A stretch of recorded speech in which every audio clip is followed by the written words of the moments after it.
Hey, I'm Decathlon Gamer. Welcome back to PCM21. It's career mode. This is episode 117. Of course, we are early in our first World Tour season. This time, what we're facing is that double race of Paris-Nice and Tirreno Adriatico. Paris-Nice, we're actually already a few stages into Paris-Nice. I brought more of a climbing team there. Bernotas is present at Paris-Nice, but with no support structure in place, there's too many variables, there's too many issues that exist possibly in that one for us to really give Bernotas proper support. So here at Tirreno Adriatico, where we're at stage 1, because that's already 3 sprint stages in, for Tirreno Adriatico, it's the opposite. Petrov is the only climber here. So he'll quick sim his way through those climbs. He'll do what he can, but I'm going to support my sprinters today and see what they can do against some of the world's best. Vermeulen right now is an 84 sprint.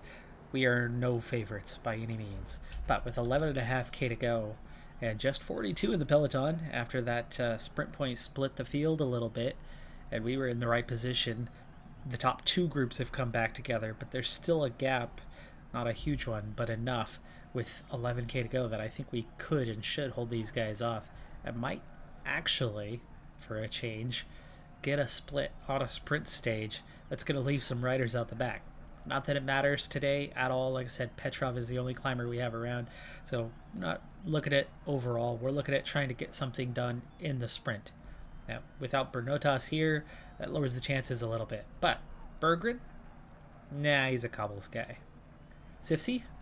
Yeah, but he's got that 83 flat. Great lead out kind of rider. Early lead out, that is. He's going to give you some crazy tempo that's going to make it really hard for others to chase. Markovic? Yeah, a little bit, especially with a +2. By the way, I've got like 4 or 5 riders from this team out of 7 that are on fitness peaks and a couple with objectives. So the expected race day condition for this group is really good for this race. Stalionis, even he can sprint a fair bit, but the flat rating is what's more important today with that 69. He'll go before Sift C, and then I think I might get Berggren early on, and that's your early setup group. Markovic, so we're going to get into the sprinting, but then you have this group, and Petrov's just going to chill out at the back of this. But Killinch, with a +3 race day condition, that's a 78.80. That's going to be a good sprint. And Kalnins, who normally is a 78.80 today, stamina resistance into the low mid 70s, and he's an 80.82. Now that still doesn't match to the 84 of Vermeulen. It doesn't match the favorites. I don't have a single rider listed in the top 10. Not one.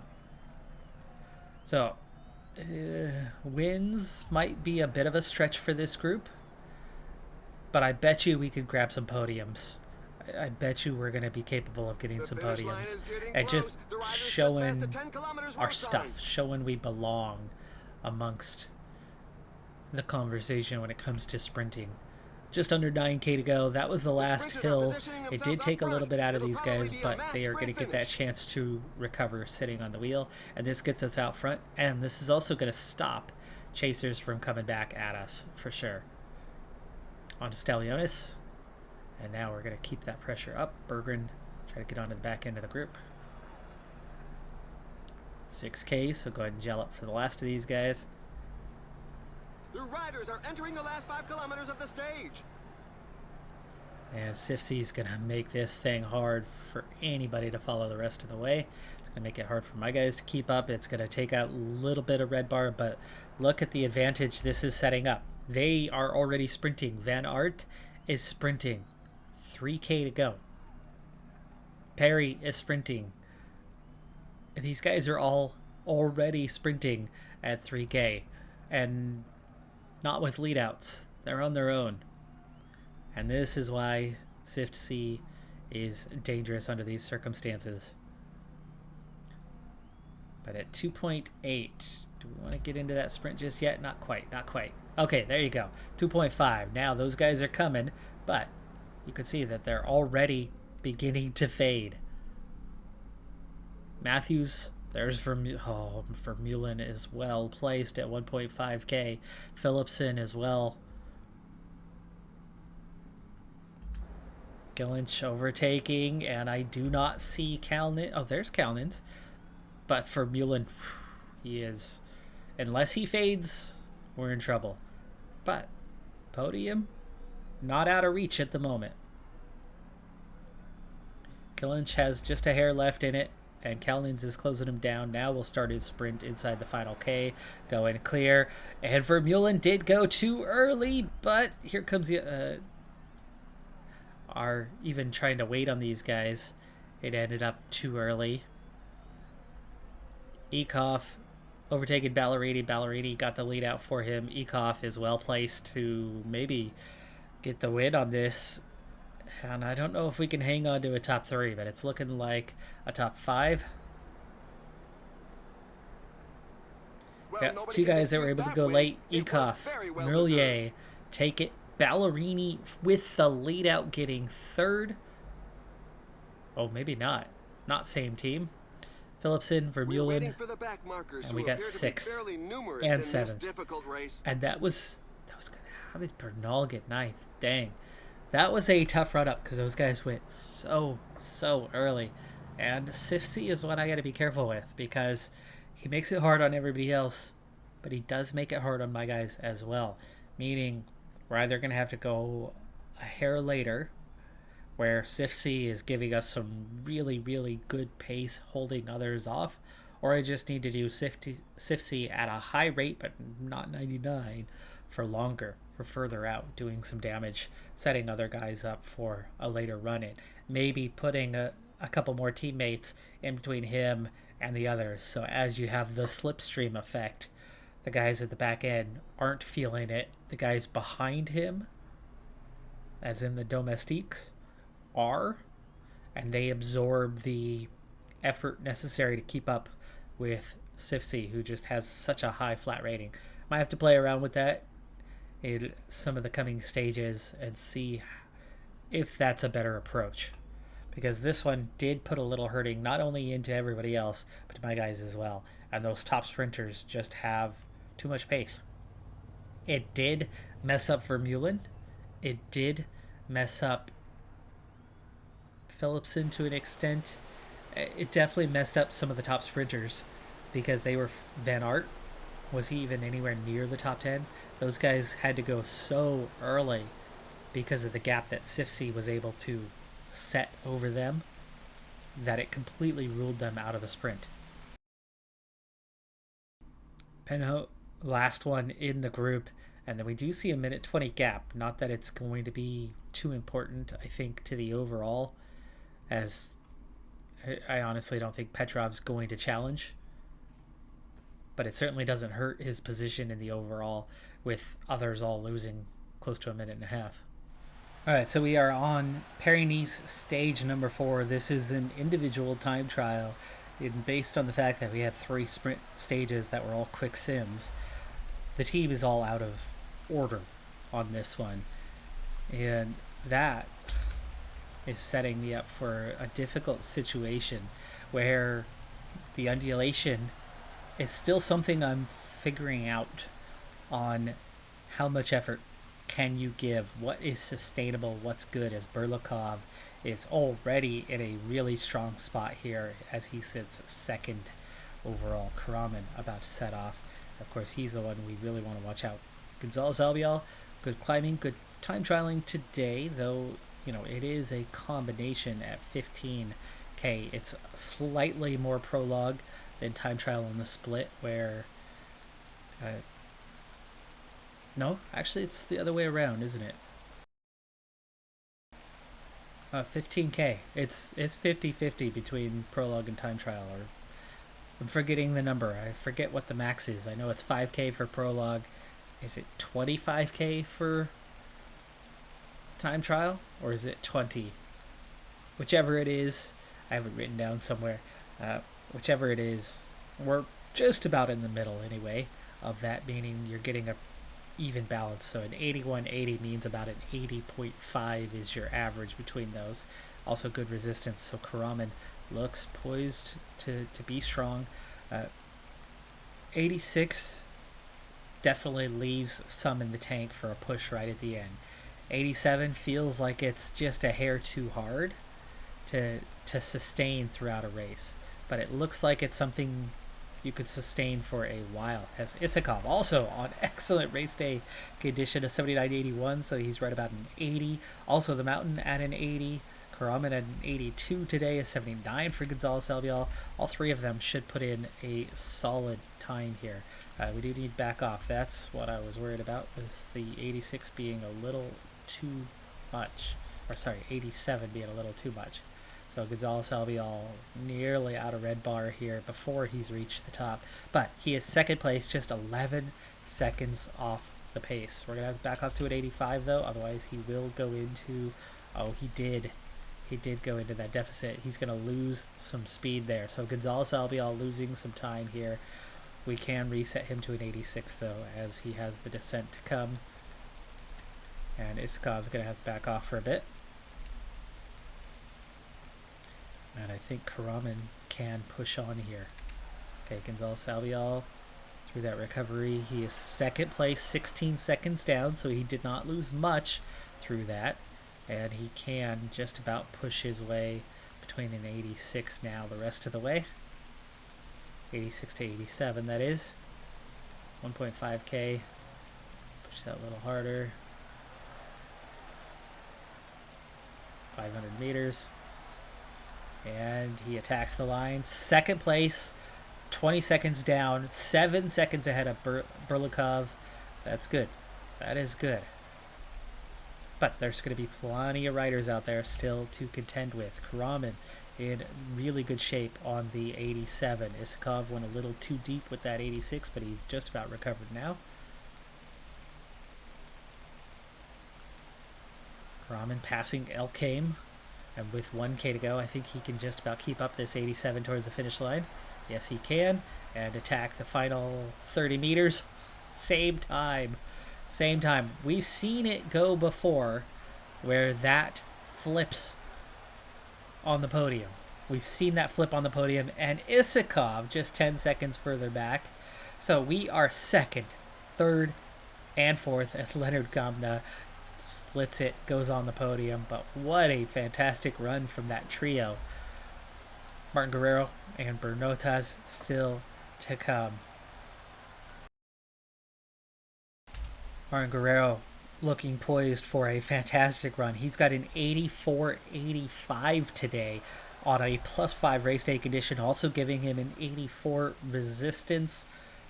Wow. Just wow. Martin Guerrero is going to fly. It's going to be disappointing if he cannot take the top. Karaman has been bumped though. He is behind Kyland. Kyland has gone top of the standings by tenths of a second. Okay, Martin Guerrero through that first phase into the second phase here. We'll come up on the end of the first sector here fairly soon, but you can see he's already in sight of not one but two riders up ahead. Back up to the 86 for a little bit, as we've got to save some for later. 1 second off the pace right now. And that's with an 82 mountain. And there was a lot of climbing through there. You would figure somebody like Burlikov would have been on top at the end of that first sector. I'm actually curious to see who was. Wow, Burlikov actually not that great through there. Do I even see his name around? There it is, 11th. That's the best intermediate. Martin Guerrero into the lead at the end of sector number 2. And as he's been riding for the 86 for a while, he's got enough to continue to make a hard push towards the end, meaning he should not slow down. He should be going in quick towards the finish. He's got to put in a really solid finish here, though, if he's going to take it. And he does. 4 seconds into the lead. So that is Martin Guerrero in first. That is Karaman in 5th. That is Isakov in 9th. And Gonzalez Albiol in 11th. And our old man Berlikov way down in 14th. Of course, he's not much of a time trialist. He's okay in the discipline, but he is an excellent climber. And there was definitely a couple climbs to manage. But wow, what a run-in. Bernotas, he's not going to do anything here. I'll see you on the podium, hopefully. If not, I'll see you on our next stage. Bernotas coming up on the finishing line. He's looking strong as he had a +5 race day condition as well. But him looking strong means 1 minute and 9 seconds behind in 67th place. He entered this stage in 10th overall. Elric not going to contend. Case Bowl, who sits 8th, is not going to contend. Courtians, these are your sprinters by this point. All of them have gained time, though there's at least 1 or 2 breakaway Barrador guys who gained some time and just haven't lost over these first 3 stages, which were all sprint stages that had multiple sprint points with some time bonuses out there. 2 minutes down. Caleb Ewan now. He's not going to threaten. He sits 5th overall. Art Guerrero could be in the leader's jersey come the end of the day. However, one thing to keep in mind, there's been time bonuses out there. These riders at the front had time bonuses, so they don't have to win this stage to keep a jersey. However, all of these guys that had bonuses were off the back compared to Martin Guerrero by a lot more than 30 seconds. Koij, current leader, and he is already more than 2 minutes down.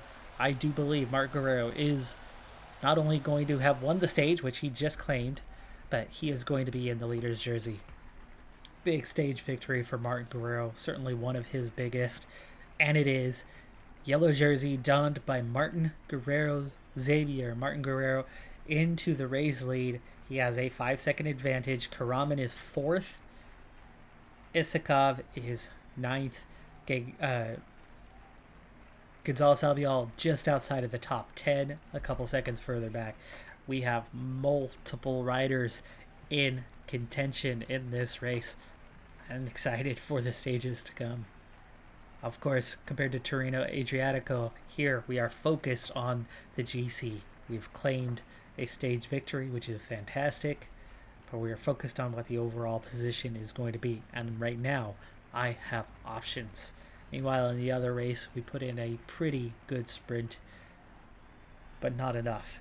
We still have some work to do on that one, and let's see in a second attempt what that one's going to look like. Quick update for you. Ryabovis, the latest to level up. He has gone from 10th on our list of riders at the beginning of the season. He has now jumped his way up to 4th on our player list. He has gone from a 76, probably a high 76 in terms of decimal point, to a low 78, but that's still a +2 in that average. Here is where he's gained his points. Mountain rating went from a 75 to a 77, so +2. Also recovery, +2. Of course, recovery is massively overrated. Though, of course, in PCM21, recovery is more important than any previous season, as we've seen with the downfall of riders late in Grand Tours, where guys collapse really, really hard. We've been there. We've been in that state. So recovery does matter more than in the past. But even with high recovery, you still seem to suffer fatigue. It just seems to be something that happens generally, and not just to those that don't have high recovery. But anyway, prologue, downhill, also going +1 each. Ryabovis, primarily, it's that +2 to mountains that has seen him jump. But it's still a welcome achievement for him. Tirreno Adriatico, stage number 3, and really bad news on this one. Stage 2 was punchy, so no point doing that. But the terrible news is twofold. One, Sifsy, gone. gone. I don't know why. I'll have to check the email to see what the cause is and why he is in such a bad state here. But the other bad news was this was one of those zero breakaway type stages, and you can see it started with a number of 4 or 5 moderate climbs, enough so that a team really weak in climbing, like myself, outside of Petrov, was done and dusted really early in this stage, as an attempted breakaway turned into a hard chase from the pack. And then as soon as they were caught, different riders would attempt a breakaway, hard chase, hard chase, hard chase, all stage long, until you got into the later part of the stage where no one attempted because nobody had the gas left to try anything like that. The bare doors had all been dropped, and my entire team of sprinters, and yes, Niels Ekoff was able to win the stage, but you could see most of the sprinters, they're not really there. They're not really contending. It's Pidcock, it's Van Aert who ended up sharing the podium. So one sprinter was strong enough to get through all that mess and have enough left at the end. You could see that wasn't a big sprint.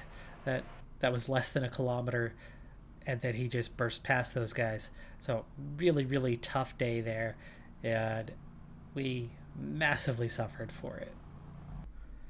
So after crashing out in stage number 2, we had lost Sifsy, and I wasn't sure what for, and it is a fractured coccyx. The coccyx, it's your tailbone. So he broke his, or fractured his tailbone. He will return in about 3 to 4 weeks. Just a fracture, luckily on that one, and not worse. But that's painful. That is a painful one. So everybody should find a section to their pleasing. The race will take place in beautiful sunny conditions. Nice race day condition here. Paris-Nice stage number 6. It's a punchy one. Of course, Martin Guerrero is in that leader's jersey, so we're going to have some work to do to protect that lead. And I think that's going to come on to Hamadovich largely. Sense to it, but at least he gets a mention.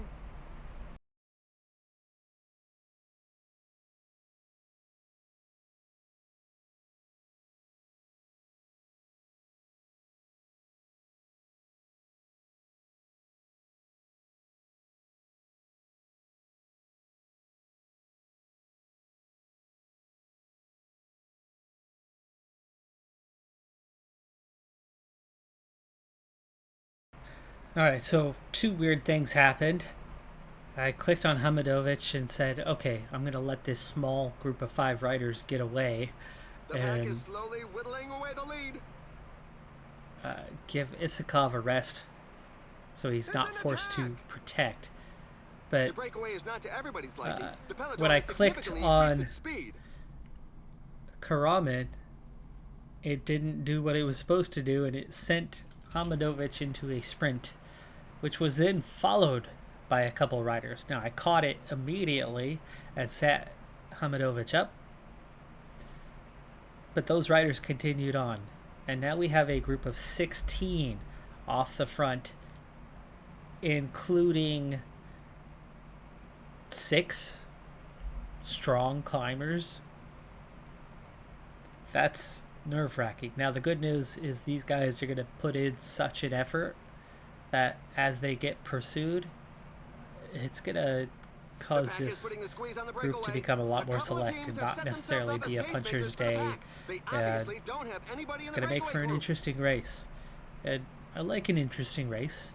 And I have strong climbers, so to have it be hard for a long period of time is good when you have good climbers.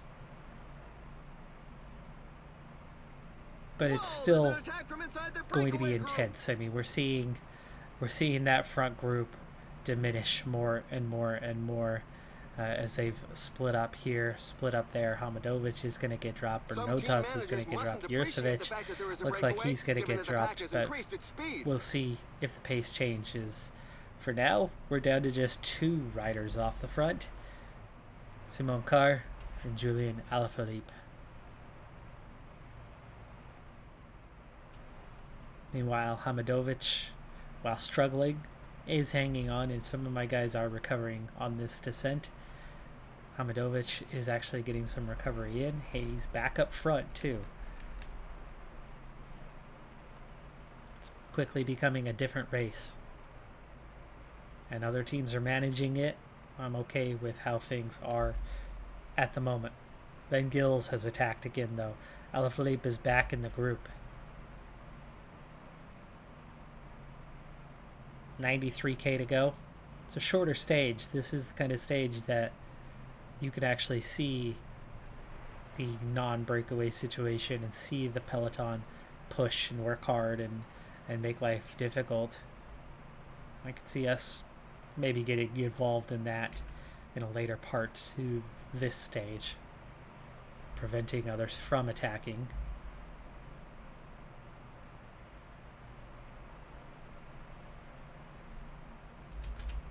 $81k to go. We are roughly halfway through the stage, and this is one of the best opportunities we're going to get for getting water, so let's take care of that. We're down to 73k at this stage anyway, before he's completed the task. There you go. And we're down to 2 riders off the front, Van Gils and Milanov. So Simon Carr is now back in the Peloton. He was the one who was off the front, but he was the one who was riding solo. So those 2 caught him and immediately rode past. We're going to get past this Category 3, and then we're down to a couple Category 2s, though there is other undulation, which involves a couple sprint points, and then the finish. Hamadovic struggling, but is recovering. We are about to have this descent. We'll see what kind of recovery we are able to get. But Isakov needs to improve his position a little bit, doesn't he? And he doesn't seem intent on doing so. That takes care of that part, though. Of the race behind us. The pace has slowed Breakaway's somewhat. done. It's perhaps due to fatigue, but I'd bet on some sort of tactical choice.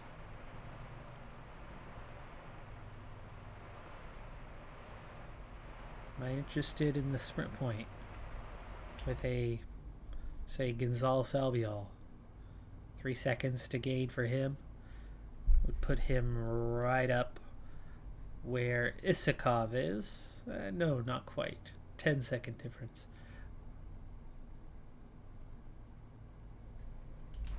You know what? Let's focus on the overall. Let's not worry about that sprint point. Let the sprinters sprint it out for it.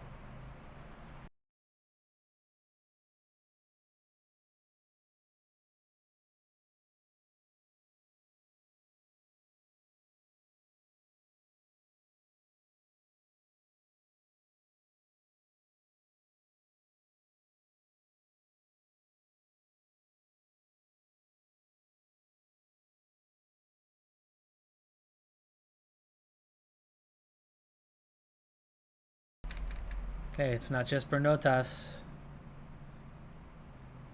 We're not the only ones trying to make this thing interesting, and actually we have a temporary split there again, and Bernotas is done. I'm waiting till after this climb because I've got enough time on the descent to come to get back up into position, and then we will set ourselves up for that final climb, and plus that little sprint point at the bottom.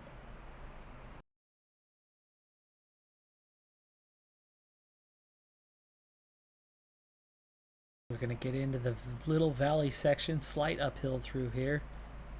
It'll ease off for a little bit, and just before we begin climbing, right here.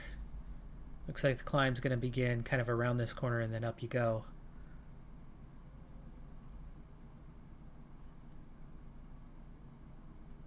Okay, we'll set a 90 as a base here.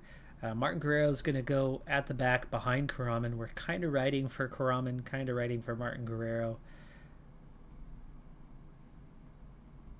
3 riders looking strong, others looking weak, and that is a sign of how tough the day has been. So Bernotas getting to the front, and we're going to wait for it to get a little bit punchy, and then he's going to have a go. Uh-oh, the pack is quick in the pace. And we want him to go at a 95, as he is definitely punchier than he is strong as a climber. And that's just enough to really do some damage on the others. Or to not do some damage on the others, but also prevent anybody else from getting close to us. So on to Isakov. The pace is so high that a few riders are going to be very sore at the end of the day. We've got 15 kilometers to the finish line. 3.3K. Okay, on to Gonzalez Albiol. Set these guys all to auto. And look at that Peloton shrinking very fast.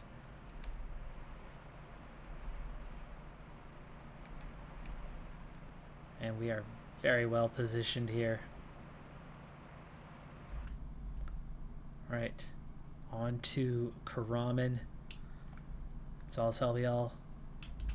Get on the back before you're used up, because there's still a little more work to be done. The peloton has definitely accelerated, meaning that an attack is highly unlikely. 59 riders left. And Gonzalez Albiol not quite going to make it as we continue to pull some riders off the back. 49 riders now.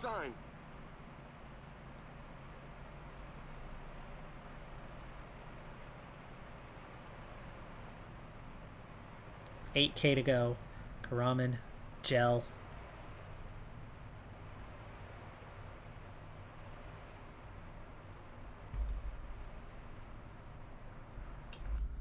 Okay, Karaman. Attack.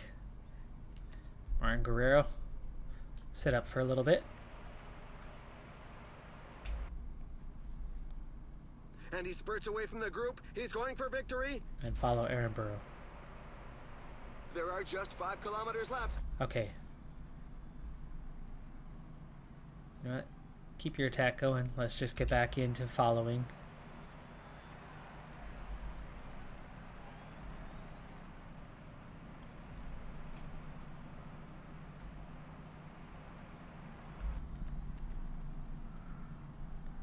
Gonzalez Albiol, you're the one that's going to sit up now. Let those two get away.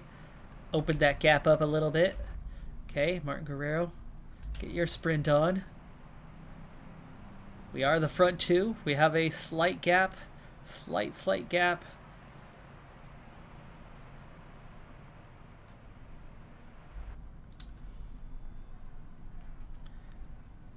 Ramen, follow as he sprints. 1K to go. And it's back together. There's the final push for the finish line. Can we hold off Mesnada? Can we hold off Rodriguez? It's going to be tight. Mesnada's coming fast. He is coming fast. He gets the stage. Oh, gosh. What a run from Mesnada to steal that away on literally the final meter. But it is a 2-3. It's not a stage win, but it is time bonuses for both Martin Guerrero and Karaman. Further the riders bringing up their rear have made setting up a strong position for the end. I pushed hard. It wasn't coming down to that final meter. It was coming down to what was before it. That little uphill section, the over the top, and the descent. We had that tiny little gap, and it didn't hold. We're okay descenders, but we're not great descenders, and so we got caught, and so we didn't have the advantage, and then we're not sprinters, so no surprise that riders were able to catch us. However, what we did do here today is we absolutely blew up the field, and a lot of riders are going to lose time. So we'll take a quick look at the standings and see just how impacted they have been from this effort. Oh, this game is so cruel. So cruel. There was separation all over the place. It is not a sprint stage. There should be numerous time gaps. Numerous. 44 riders on same time. Right. Sure. There's still plenty of contenders that lost time today, though. Not as many as there should have been. To that position, we probably should have had 3, 4, maybe 5 different groupings over those 44 riders. Martin Guerrero still leads. He is now 11 seconds clear. Karaman has moved from 4th into a podium position. Gonzalez Albiol is 11th, equal with Kelderman in the top 10. That's good. That is good. We are in a strong position, but you can see that there's still plenty of riders in reach. In reality, I'd say there's about 13 that have any sort of chance in this race, though you got 2 pretty good ones just over a minute behind there. That's going to do it for this episode. We have more to come in Paris-Nice and Tirreno Adriatico in the next episode. Be sure to hit that like button, and I'll see you next time. Have a good one. Be safe out there. Bye for now.